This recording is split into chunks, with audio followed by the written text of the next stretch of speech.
Donc oui, moi j'ai juste remarqué que donc, dans le livre, tout l'univers du livre est assez violent et je trouve que c'est quand même quelque chose qui est assez récurrent dans tous tes livres. Et en fait, je voulais savoir, moi ça m'a pas du tout gêné et de quelle façon en fait tu arrives à faire que ça ne prenne pas le pas sur la narration, ça ne mange pas un peu les personnages, la violence et Alors déjà, moi, je supporte pas le gore. Ça peut paraître peut-être étrange que je dise ça, mais vraiment, je déteste ça. Je fais partie des gens qui auraient pu partir, quitter la salle quand j'ai visionné le film Saw. Heureusement que j'ai été coincée par toute la rangée de spectateurs et j'ai passé vraiment toute la durée du film à fixer le mur. Et c'est la violence gratuite, vraiment, j'aime pas ça, je trouve ça dégueulasse. Ça m'intéresse pas du tout. Par contre, c'est vrai que j'ai des univers sombre et violent. Par contre, j'espère que c'est quelque chose qui sert le récit. Si tu veux, c'est mis au service d'une histoire. Surtout dans le Dieu oiseau. Dans le Dieu oiseau, j'ai eu envie de... Mon objectif premier, c'était de parler du traumatisme. du personnage principal. Du personnage principal. Peut-être que j'en ai empiété sur des questions. Non, C'est... Notamment, je regardais Walking Dead et je me disais, bah c'est... Ils traitent du trauma, mais finalement, on voit que les personnages surmontent, ils sont hyper résilients. Hyper résilients, je me dis, putain, mais moi, à leur place, je serais roulée en boule par terre, je pourrais plus en train de pleurer. Donc j'avais envie de traiter cette dimension-là. En fantasy, souvent, on a des scènes de bagarre, on a des scènes de blessures, et les auteurs s'intéressent aux conséquences physiques de la violence, mais assez rarement aux conséquences psychiques. Donc voilà, au carrefour de ces réflexions-là, parce que je voulais retourner de ce que je disais dans les romans de fantasy, je me suis dit, essaie toi, là, sur celui-là en particulier, de te consacrer au trauma psychique. Donc j'avais besoin de cet univers sombre, j'avais besoin de cette violence pour servir mon propos et pour servir ma trajectoire.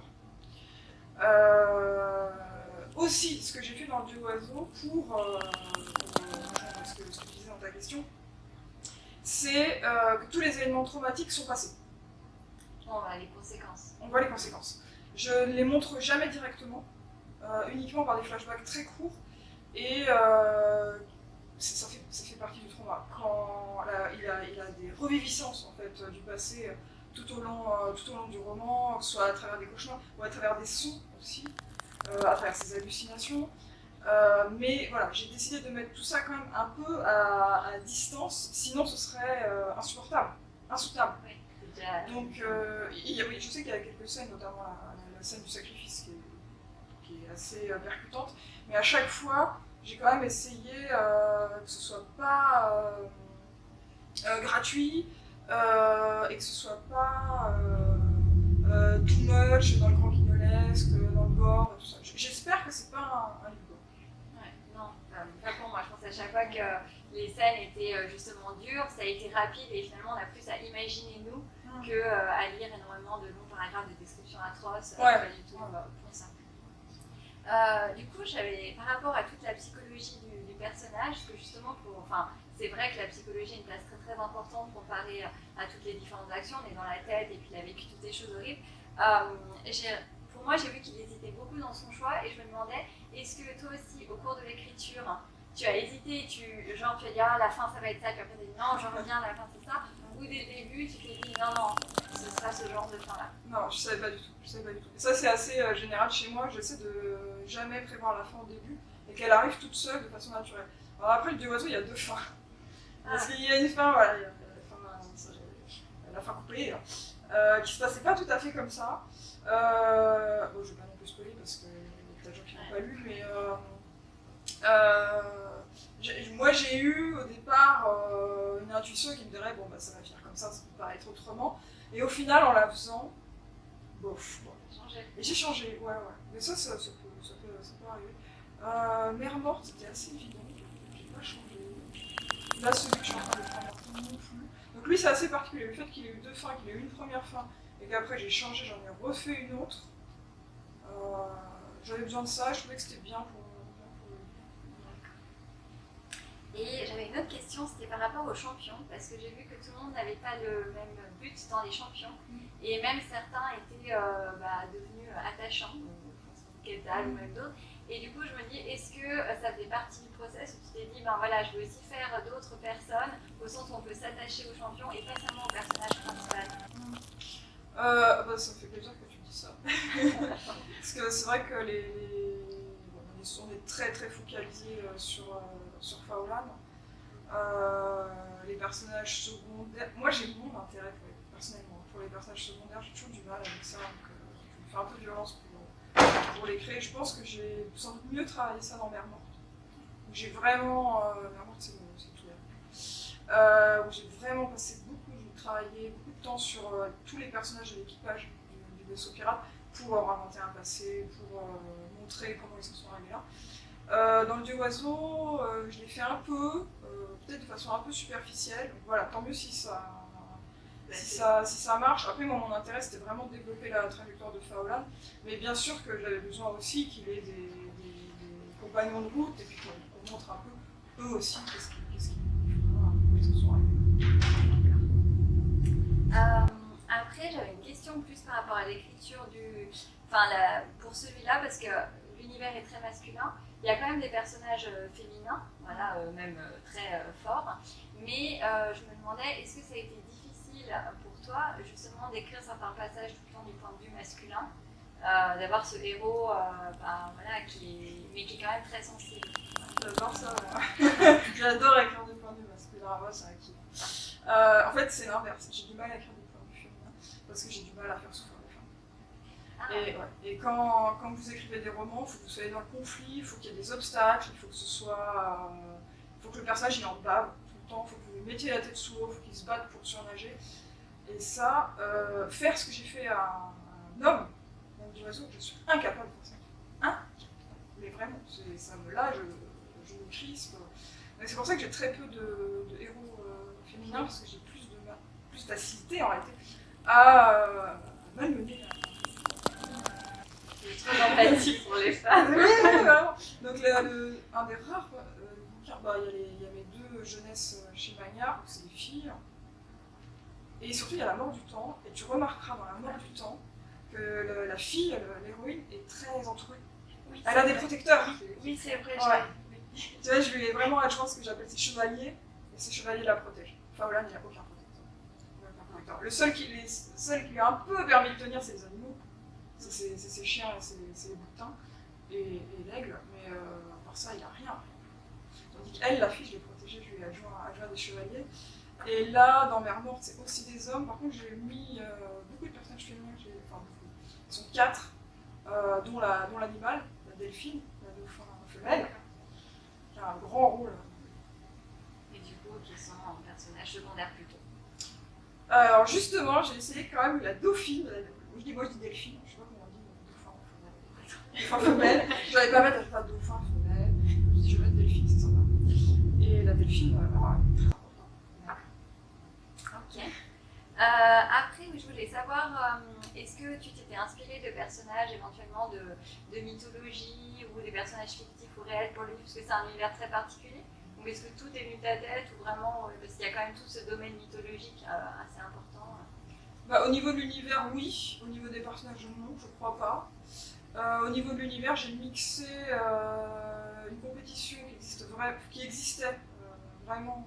C'était une tradition de l'île de Pâques, la compétition du dieu oiseau, qui était beaucoup moins sauvage que dans le bouquin. Je trouvais ça super romanesque. Je me suis dit, mais il y a vraiment un truc à faire dans cette tradition, elle est super chouette.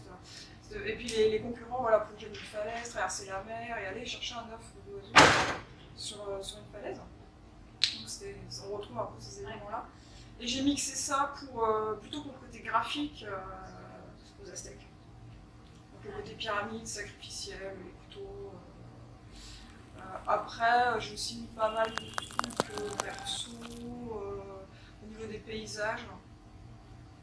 Voilà, c'est un joyeux autre. Je vais mettre un beau mélange, ouais.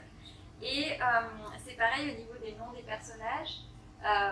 Et sinon, parce que j'ai vu certains n'ont pas de voyelles, certains comme Keplas, des noms d'oiseaux. Alors, est-ce que tu t'es inspiré de quelque chose ou c'était vraiment au feeling N'importe quoi. C'est n'importe quoi. Je me suis dit, il y a quelqu'un qui va s'en rendre compte. Mais c'est cherché. Quoi. Les noms de deux oiseaux. Alors, en fait, dans chacun de mes bouquins, je mets. C'est une private joke, c'est-à-dire personne ne peut deviner. Je mets un nom de chien. Dans chacun de mes bouquins, il y a un chien que j'ai connu. Là, c'est Torok. Voilà, Torok est en fait un nom de chien. Dans mes armoires, c'est Oral. Pour les clébards.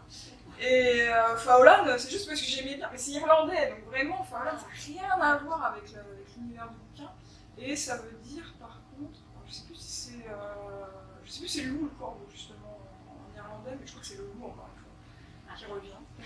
Mais c'est juste parce que j'aime bien. Je suis pas très disciplinée avec les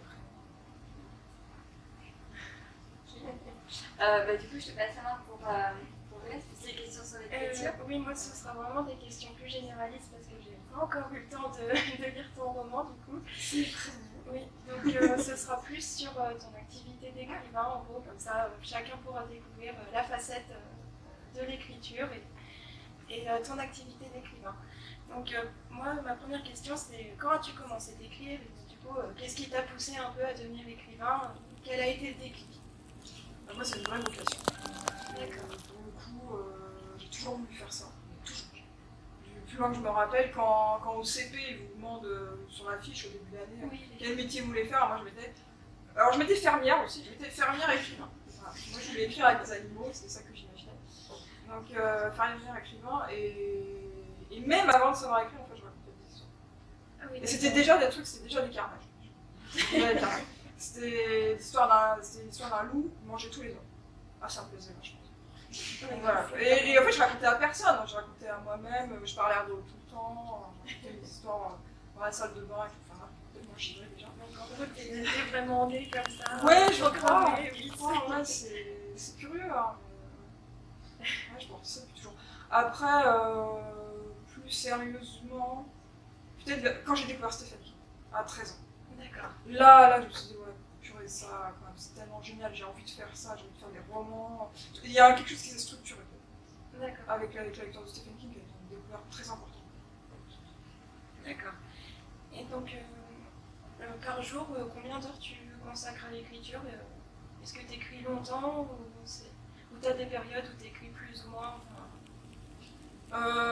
Si je peux partir au sport, je trouve qu'il faut pratiquer régulièrement pour que ça devienne de plus en plus facile. C'est un peu un muscle. D'accord, l'écriture. Il y en a qui écrivent, il y en a, ils écrivent 1 heure, après ils arrêtent. Ah oui, non mais après, c'est vraiment la pratique régulière. Donc, au niveau du temps, à la limite, peu importe, même si tu passes un quart d'heure par jour, je trouve ça intéressant. Donc, moi, je travaille à côté, à l'hosto. Donc, j'écris le soir. D'accord. Souvent 1h30, parce que j'ai pas trop le temps, malheureusement. Oui.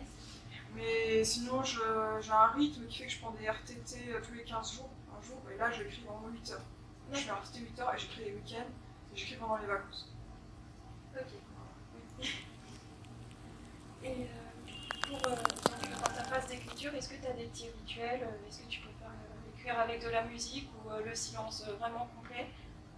Moi, je trouve ça intéressant d'avoir des rituels, ça vous permet, pareil, de vous projeter plus vite dans le travail. Moi, je bois du café comme Estelle, je suppose. Je peux faire la même réponse.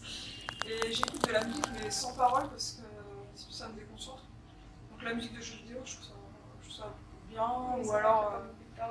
Oui, voilà, ça te met dans des ambiances particulières. Puis sur YouTube aussi, il y a des musiques, vous savez, pour vous concentrer, là, pour réviser les examens. Oui, je fais ça. Musique d'ambiance. Musique d'ambiance. Oui, playlist. T'as 40 heures de musique. Et quand tu écris donc un roman, est-ce que tu écris l'histoire d'un seul bloc ou tu privilégies, tu divises les chapitres entre eux? Je fais tous les chapitres. D'accord. Ouais, après, parce que les chapitres, moi je fais des chapitres assez courts, parce que je veux qu'il y ait du rythme, qu'il y ait du muscle, et qu'il y ait de la patate, et ça, plus tu fais des... En fait, c'est un peu le modèle du thriller. Souvent, en thriller, les chapitres sont assez courts, Et c'est vicieux hein, de la part de l'auteur, mais du coup, tu arrives assez vite à la fin, tu te dis ah, allez, j'en fais encore un. Et puis du coup, tu lis. D'accord. Voilà. Et en parlant de tes personnages, est-ce qu'ils sont basés sur des personnes réelles ou ils sont purement fictifs, enfin tout droit sortis de ton imagination? Non, vraiment, j'utilise pas du tout les personnes réelles. Alors, c'est pas tout à fait. Vraiment, j'aime bien ça. Je pense que j'ai déjà vu des histoires qu'on peut me dire. C'est-à-dire que ça va pas être vraiment la personne que je vais incarner dans le bouquin, mais plutôt une anecdote qu'elle m'a racontée. Tu vois, qui va resservir. Mais c'est pas. Je trouve ça pas très correct. J'ai l'impression de. Enfin, surtout si c'est des événements graves, tu vois, qui peuvent D'accord, arriver. oui, c'est pas. Ouais. Oui. Mais ce que je peux faire, c'est. Aussi, c'est plutôt au niveau. Quand il y a de l'humour, il n'y a pas du tout d'humour dans les oiseaux. Peut-être plus dans mon contemporain là, qui va sortir chez Gulfstream. Dans Blé Noir, il y a des vannes que j'ai pu entendre dans la réalité, je trouve ça marrant. D'accord. Et comment tu choisis le nom de tes personnages? Mais ça j'aime. Oui, c'est du Alors attends, la question de donc, les chiens, les noms de chiens à chaque fois. Et sinon, en plus, il faut que ça me plaise. Et d'ailleurs, Gulfstream, ils m'ont fait un sale coup avec ça parce que le personnage, j'avais appelé Laurent pour une raison un peu débile, parce que je pensais à Laurent Mestret de Koh-Lanta. Voilà. Alors je me disais, ah oui, attends, les personnages, oui, les candidats de Koh-Lanta sont des bonnes inspirations pour moi au niveau physique. La mort du temps, Calista, c'était. Merde, je sais pas comment elle s'appelle. Cécilia, je crois. Bah, tu vois, tu l'as reconnue. J'aime bien. Et je sais plus du tout pourquoi je te disais ça. Pour le changement de nom, je pense Oui, que c'est Laurent pour, dans Ah oui, Laurent Mess. Ah oui, et puis ils m'ont dit ah Laurent c'est pas bien, c'est un prénom de vieux. Bon bah d'accord, bon bah du coup on a changé. Et du coup, c'est quoi? C'est Lilian. Ah oui. Mais moi je pense que je vais me tromper. Hein. C'est quand je vais en parler, je vais dire Laurent fait ci, Laurent fait ça, et les lecteurs ils vont dire mais écoute, on travaille chez c'est même plus comment ça fait ces versions. Grande aventure. Et donc, est-ce que tu as des auteurs favoris, enfin un ou des auteurs favoris, si tu peux nous les citer? Et si tu as plus des romans enfin, qui t'inspirent le plus, c'est lesquels? Donc, vraiment, une grosse importance de Stephen King. Bon, là, je pense que je me suis construit avec lui, son côté cinématographique, la psychologie qu'il accorde aux persos, sont vraiment la dimension horrifique hein, aussi, qui me plaisait. Et là, maintenant, de nos jours, j'aime Justine Lebray, très très littéraire, un très beau style. J'aime bien China Miéville, même si c'est un peu complexe, pas facile à lire. Oui. Et il y a des romans, il y en a un, je me suis cassé les dents, j'ai arrêté. Ouais, pourtant j'adore ce qu'il c'est City aussi. J'ai pas réussi. Est-ce que tu suis les différentes critiques sur les sites littéraires de tes différents livres et quand tu vois des mauvaises autant que les bonnes critiques, ta réaction, t'as quelle réaction? C'est difficile. C'est difficile. Moi je vais être honnête avec vous, franchement, quand j'ai une mauvaise critique, c'est pas que ça me détruit, mais ça te forme quand même. Ouais. Parce qu'en fait on met vachement de boulot. C'est à peu près 1 an de boulot. C'est un an dans lequel tu vis avec un travail, mais aussi émotionnel. Je pense que moi j'écris beaucoup avec mes tripes. D'accord. Donc j'écris pas avec la tête. Je suis vraiment très instinctive et du coup je pense que je déverse des choses de façon même assez cathartique. Tu vois, dans les bouquins. Mais après je sais que c'est normal. Et que les mauvaises critiques c'est normal. On n'a pas tous les mêmes goûts, et heureusement. C'est très important qu'on ait chacun des kiffs différents. Aussi, ce que je me dis, c'est que voilà, il y a des trucs que j'adore et un ami va dire ah bah non, moi j'ai pas du tout accroché. Donc je pense que c'est naturel et qu'il faut. Et que ça fait partie, et que tant mieux à la limite, c'est que le bouquin est. Le Dieu oiseau, je pense qu'il est assez clivant. C'est-à-dire tu l'aimes ou tu l'aimes pas. D'accord. Il est quand même assez particulier. Donc c'est normal. Mais ouais, en tant qu'auteur, je vais pas dire que ça me donne le smile, hein, pas du tout. Oui, mais oui, ça doit vraiment. Ah ouais, je suis en bas d'après. Et après, bon, bah, tu vois, Mais ça va, ça te casse pas les pattes, parce que après tu continues, enfin, t'écris tes bouquins.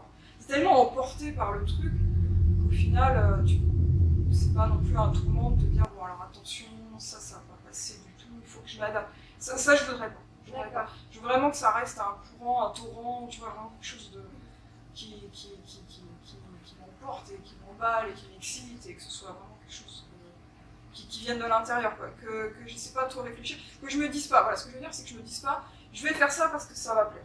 D'accord, oui. Voilà, ça je veux pas, je veux vraiment rester authentique, et après si elle me dit, bon bah vraiment là, non c'était naze et tout, voilà, ça me fait pas du bien, mais mais là avec le nouveau qui sort là, franchement, mon personnage Bengal, je le kiffe tellement, que quand il va se faire démolir par quelqu'un, je vais être trop triste.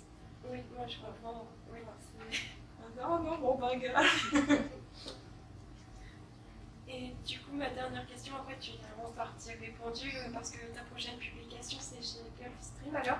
Est-ce que quelles sont tes prochaines sorties littéraires et donc chez quel éditeur notamment? Alors là, à mes yeux, là, vous voyez, on fait l'avant-première de Mère Morte. Mère Morte sort officiellement jeudi, jeudi 14 mars, c'est ça, chez Scrinéo.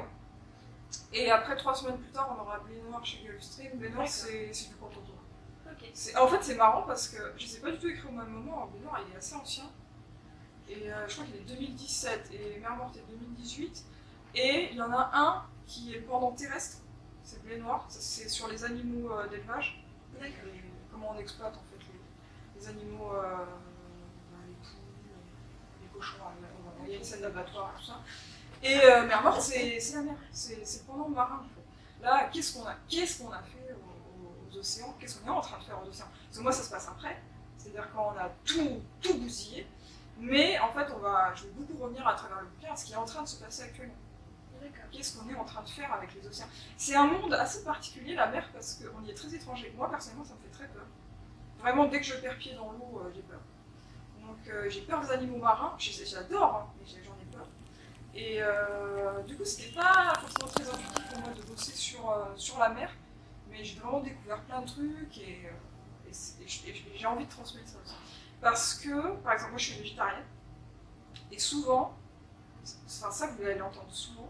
Quand vous êtes végétarien, vous allez au resto, vous dites je suis végétarien, le serveur vous dit ah mais c'est pas grave, j'ai du poisson.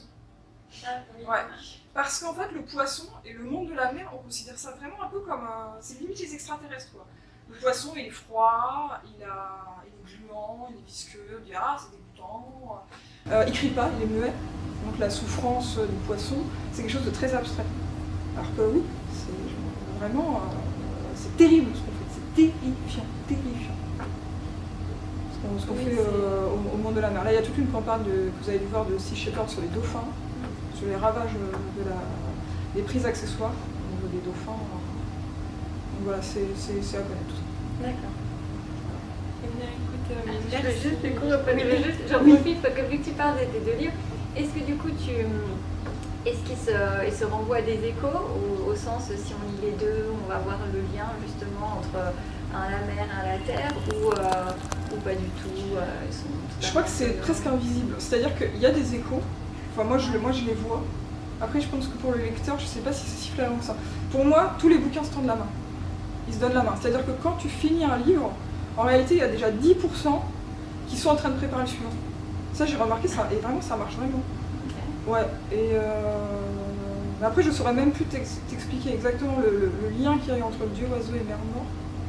Enfin, si ça y est, ça me revient, mais voilà, il y a des connexions qui se font entre les bouquins, et c'est normal, c'est naturel, parce que toi, tu es en train d'avancer. Et quand tu construis un bouquin, il y a déjà le prochain qui se prépare. Merci. Merci.